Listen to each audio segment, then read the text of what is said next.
acığım neymiş sor hele hele. Eli çatlamamış ay irisi. Sen bizim köylerden geç hele hele. Gel bizim köylerden geç hele hele.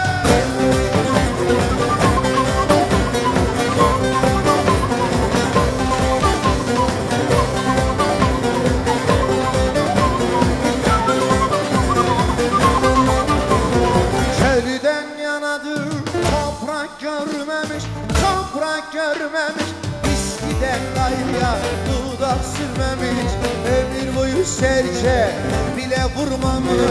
Beni vuracakmış bak ite hele. Şeli vuracakmış bak ite hele.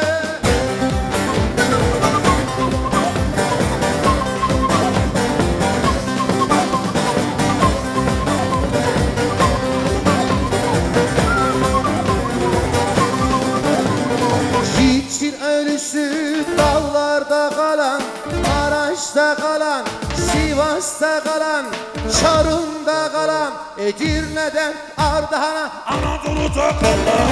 Hiç yiğitin öcünü alan, soytarıdan yiğit olur mu lan? Ordu yıkacakmış ker hele hele.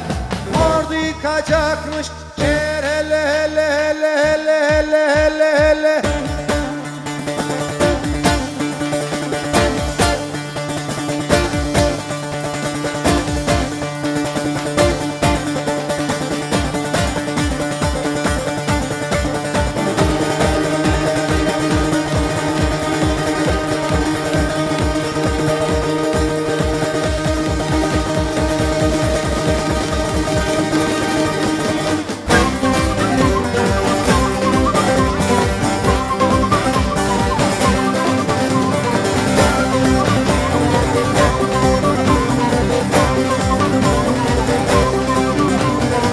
Herifin önü sonu ayandır, heyecan ayandır.